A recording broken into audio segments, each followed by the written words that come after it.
Once upon a time, there was a girl named Ashia. Her stepmother hated her and wanted to get rid of her.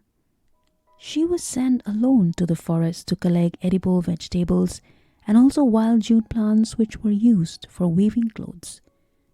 She was an obedient child and never reacted against the wishes of her stepmother. One day in the forest, while she was cutting the jute plants that grew above the lake on a hillside, her bangles fell into the Chara Lake. She left for home with a heavy heart and dreaded the punishment awaiting her. She decided to tell it first to her father and later to her mother. She could tell anything to her father, but she knew that it would be impossible to tell anything to her stepmother. When she reached home, she told her father that her bangles accidentally fell into the Chara Lake.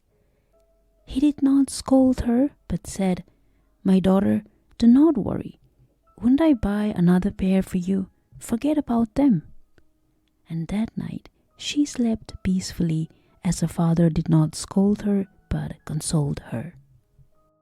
She decided to tell her stepmother and anticipated the worst situation. She went to her mother and said, "Mother, I dropped my bangles into the Chara Lake." Her stepmother was really angry and replied harshly, "Ashia, do not tell lies to me. I am sure that you have gifted it to your secret lovers." Ashia was broken-hearted. She tried to explain what happened to her mother, but all in vain. "Mother, were you not a young lady once? You experienced being a young woman before me," pleaded the innocent girl. But her stepmother was all the more mean and wicked, and she even told Ashia without any thought that she too had gifted bangles to 4 of her lovers when she was young. Therefore, she suspected that Ashia also did the same, just like her. Her father knew that she will not tell a lie, so he decided to go to the lake along with her and try to find her bangles. The stepmother warned the father not to return without the bangles. Ashia told her father that they will set out early the next morning towards the lake as soon as the first cock crowed, and that night she could not sleep. She waited impatiently for the cock to crow.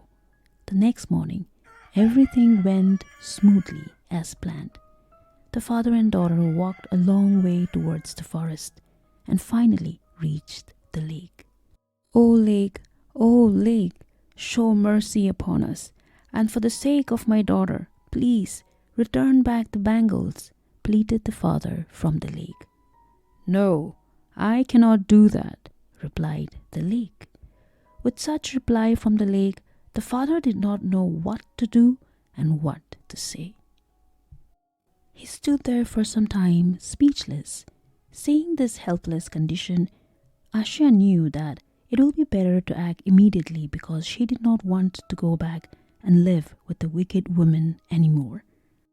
O lake, if you are really supernatural, please take me and adopt me as your daughter, and in exchange of me, return the bangles to my father," she pleaded to the lake. There was a solemn silence all around. The lake seemed to agree to the deal. Within few minutes, its huge whirlpool came nearby to gobble her into it. With a sad and sorrowful face, she bid farewell to her father and vanished from his sight. "Oh, my dear daughter, what have you done?" he cried in grief, but there was no reply from her. "Ashia, Ashia," he called out again and again. "Please show me your face at least once for the last time." But it was too late. A soft, melancholic voice replied back to him, "Father, I cannot do that any more now that I am the daughter of the lake.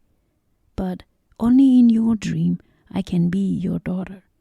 Father, please go home and hand over these bangles to your cruel wife."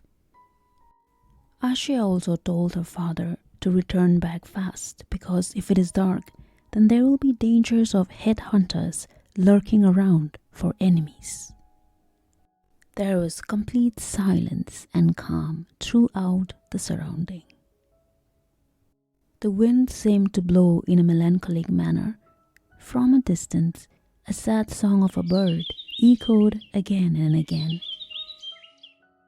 After a few minutes, a huge whirlpool came and threw up the pair of bangles right in front of the innocent the father's feet.